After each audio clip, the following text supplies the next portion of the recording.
Hi hello வணக்கம் and welcome to பரினாஸ் kitchen. இன்றைக்கி நம்ம பரினாஸ் கிச்சனில் என்ன ரெசிபி பார்க்க போகிறோன்னா சுவையான பொட்டுக்கடலை உருண்டை எப்படி செய்கிறதுன்றதை பார்க்க போகிறோம். வாங்க கிச்சனுக்குள்ளே போகலாம். செய்கிறதுக்கு தேவையான இன்க்ரீடியன்ஸ் என்னென்னு பார்த்தீங்கன்னா, 1 கப் அளவுக்கு பொட்டுக்கடலை நான் எடுத்து வச்சுருக்கேன். 1/2 கப் அளவுக்கு துருவின வெல்லம் பாகு வெல்லமாக பார்த்து எடுத்துக்கோங்க. சர்க்கரை வெல்லம் அப்படின்னா இது செய்கிறதுக்கு நமக்கு கரெக்டாக வராது. 1/2 கப் அளவுக்கு வெல்லம், 1/4 கப் அளவுக்கு தண்ணி நான் எடுத்திருக்கேன். 1 கப் பொட்டுக்கடலைக்கு 1/2 கப் வெல்லம், 1/4 பங்கு தண்ணி சேர்த்துக்கோங்க. இது கரெக்டான ரேஷியோ. இப்போ ஒரு பேனில் நம்ம எடுத்து வச்சுருந்தா பொட்டுக்கடலையை சேர்த்துட்டு நல்லா மீடியம் ஃப்ளேமில் வச்சு வறுத்து எடுத்துக்கலாம். அதோட பச்சை வாசனை போகிற வரைக்கும் வறுத்து ஒரு பிளேட்டுக்கு நம்ம ட்ரான்ஸ்ஃபர் பண்ணிடலாம்.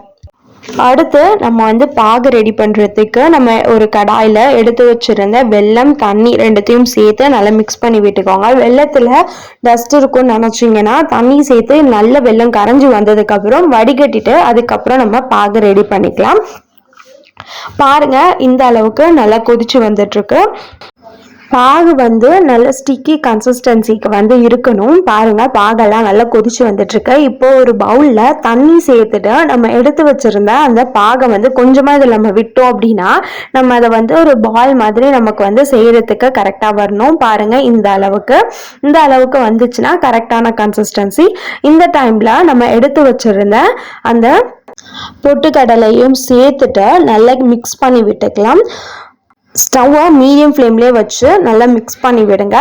மிக்ஸ் பண்ணி விட்டுக்கோங்க. சைடில் நம்ம ஒரு பிளேட்டில் ஆயில் நல்லா க்ரீஸ் பண்ணி வச்சுட்டு நம்ம அப்படியே அந்த பிளேட்டுக்கு இதை ட்ரான்ஸ்ஃபர் பண்ணிடலாம்.